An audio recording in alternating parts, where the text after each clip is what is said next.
আল্লাহ তাআলা বলেন, হে ঈমানদারেরা, কু আনফুসাকুম ওয়া আহলিকুম নারা।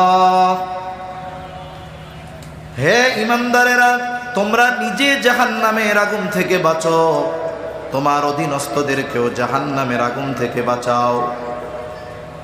এই আয়াতের মধ্যে যতগুলো মেসেজ পাওয়া যায়, যতগুলো নির্দেশনা পাওয়া যায়, এর মধ্যে অন্যতম একটি নির্দেশনা সন্তান প্রতিপালন।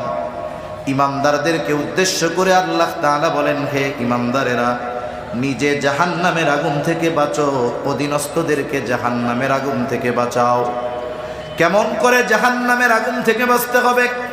বলে, ঈমান তো এনেছি আল্লাহ তাআলার আদেশ নিষেধ বিধিবিধান মান্য করার মাধ্যমে নিজেকে জাহান্নামের আগুন থেকে বাঁচাতে হবে। আর আমার আপনার অধীনস্থ যারা আছে তাদেরকে দ্বীনের উপরে পরিচালিত করার মাধ্যমে তাদেরকে জাহান্নাম থেকে বাঁচানোর চেষ্টা করতে হবে। এই আয়াতের মধ্যে যতগুলো মেসেজ আমাদের জন্য আছে, এর মধ্যে অন্যতম একটি মেসেজ হলো সন্তানকে দ্বীনের উপরে প্রতিপালন করা, সন্তানের দ্বীনি তারবিয়াত। এই আয়াতে আল্লাহ তাআলা আমাদের জন্য আবশ্যকীয় করে দিয়েছেন। সাথে সাথে রাসূলুল্লাহ সাল্লাল্লাহু আলাইহি ওয়াসাল্লাম বলেন, কুল্লুকুম রাঈনা ওয়া কুল্লুকুম মাসউলুনা আন রাইয়াতিহি।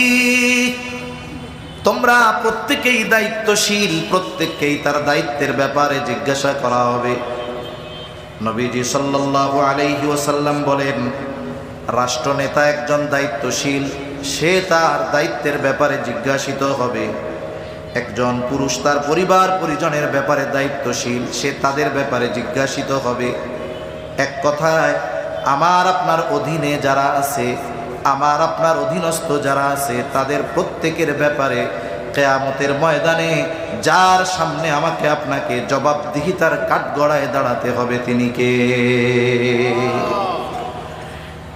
এই যে অধীনস্থদের মধ্যে অন্যতম সন্তান, এই সন্তানের ব্যাপারে আল্লাহ কিয়ামতে আমাকে জিজ্ঞাসা করবে, আমাদেরকে জিজ্ঞাসা করবে, সন্তানরে দ্বীন শিখাইছিলা?